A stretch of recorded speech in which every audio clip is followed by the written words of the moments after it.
sir, it's great to have you join us on the Arise News channel. So, sir, just to give us an update on the situation going on in the state at the moment. Clearly, there's been protests happening across Nigeria, and of course, the state has not been exempted. What do you have to say to the protesters who are basically clamoring for a better standard of living, better policies to be put in place for businesses to thrive? Thank you very much. Like I reported in the morning, I told you that Imo State is very peaceful. Standing here with me is the governor of Imo State, His Excellency Senator Uzodimma. He is here to tell us the situation report from the state. Your Excellency.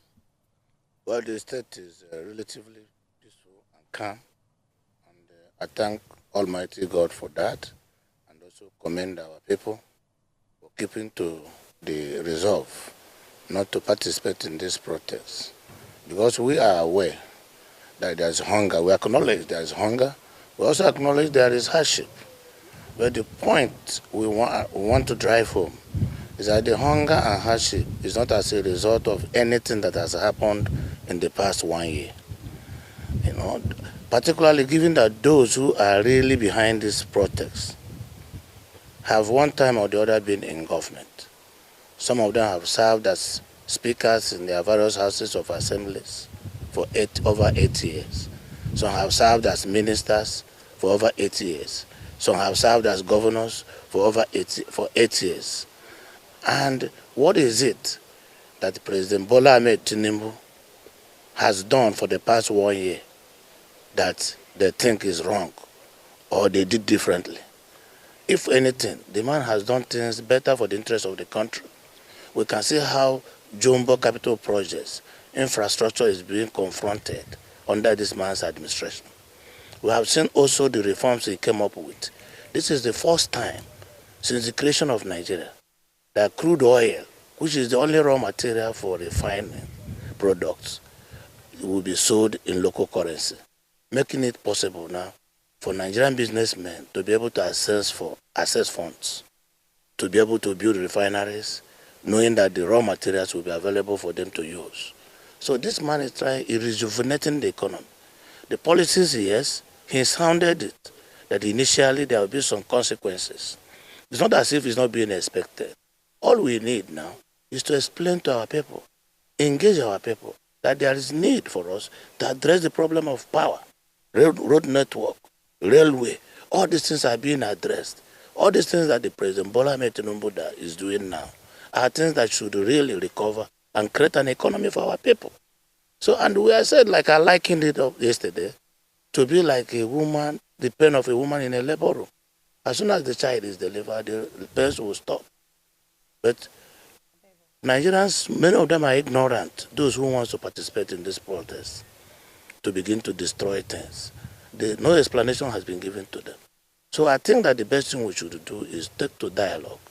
Let us encourage town hall meetings.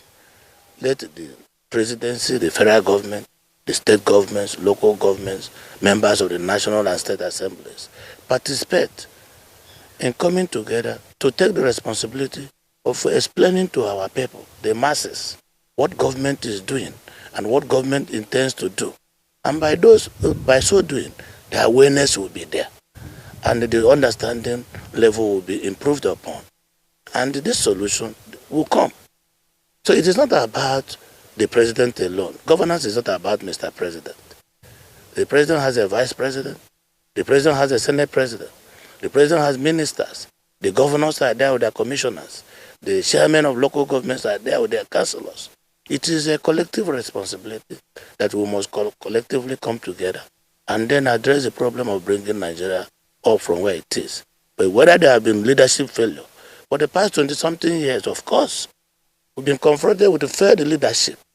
In fact, if there is anything, it is within this last 1 year that we have seen a courage to confront most of those things that created cabals here and there. In the electricity power sector, you have a cabal. Oil and gas sector, there is a cabal. Everywhere there's one cabal or the other. This is the only courage we have seen that is trying to dismantle this cabal. And you think they will be happy? They will do everything to discourage the man or pull him down. The Nigerians will rise. The genuine agitation will soon start. Nigerians will rise to fight against those who are sponsoring this violent protest, particularly as it concerns an Igbo man and woman who are very enterprising people. And you know and I know that Igbos are all over the country, in Borno State, in Yobe State, in Adamawa State, in Lagos. Each time there is any small protest or violence, they become the victims. Their shops are looted, their buildings are destroyed, police stations are destroyed. Enough of that nonsense. Enough of that nonsense. We are all citizens of this country, and we must be given the opportunity of equality in every facet of life. As I speak, we met at the level of Progressive Governors Forum, and we have agreed that we are not supporting any violent protests. We need the peace and the unity of this country. We're a united country. We must rise to defend and protect the sovereignty of our nation.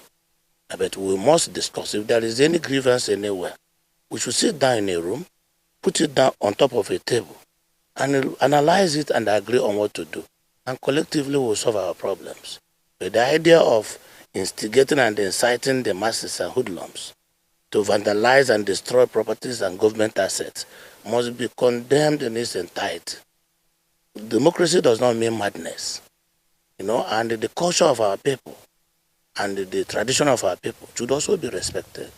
From where I come from, if you are aggrieved, you report to elders, you visit town hall meetings, you raise their grievances, and we'll have a traditional and cultural way of resolving grievances. And it is also allowed, both in our religion and in the democracy we are practicing.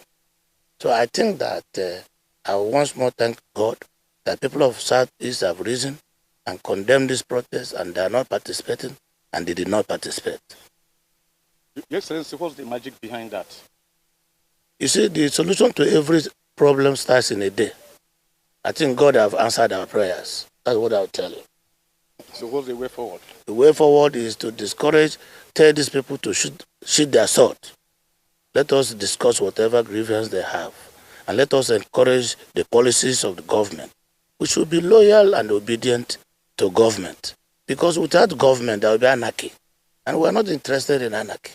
We want the country, we want the unity of the country, we want the development of the country, we want the welfare of our people. We should do it in a manner that is achievable and implementable. Thank you very much. All right, just before the governor leaves, is it possible to get one more question in? You want the governor to have one more question? Yes, if possible. We'll just like to wrap this up, because he spoke about dialogue, which is very important, if you can hear me. But I would like him to speak directly to the protesters now. Yes, he might say the state is peaceful at the moment, but there have been security lapses over the last couple of hours in the state. So what does he have to say to the protesters who are hungry today?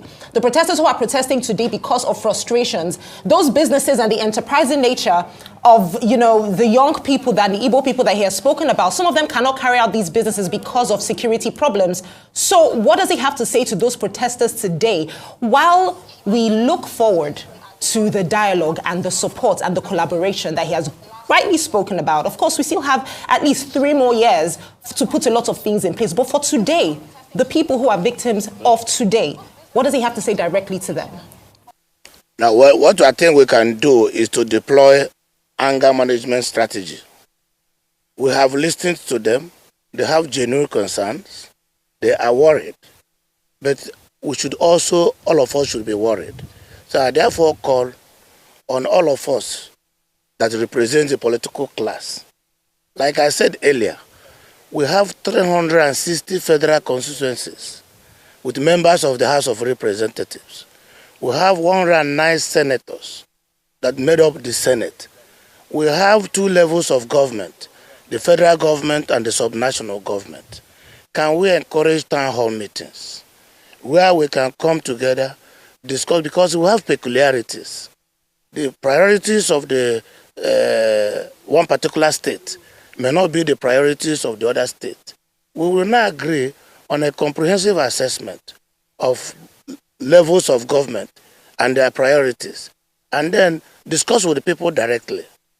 And then encourage the members of the House of Representatives to open their constituency offices and take their constituency projects home. Encourage senators to open up their constituency offices and take their constituency programs home. Encourage the subnational government, which are the governors. Federal system of government acknowledges two levels of government, the federal government and the subnational government.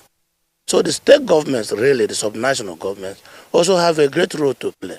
Let us come together and then, guided by love of country and reason patriotically for the interest of our nation, but we must make sacrifices. So I appeal to them that are protesting to just sheath their sword, calm down. We will come down to the table. We will encourage these levels of government. It has to be a true collective participation, so that we will explain things. We take also their own opinion, build it into our various programs and policies, and then take ownership of our country. The country belongs to all of us. It's not only about Mr. President or Vice President or Mr. Governor. It's about a Nigerian citizen. We should be patriotic. We will make sacrifices for the development and future of our great country. So my advice, like you have asked, is let us sit down, take to dialogue, shun violence, especially violent ones that is leading to the current looting of business premises of individuals. Well, what do we gain by destroying our people's properties and government assets? We get nothing from it. So wise counsel really is what we need now. Well, thank you very much, Your Excellency. That's the governor of Imo State addressing the nation, telling them so what they will do concerning this protest. My name is Saturday Ochia, a rights correspondent, Owerri.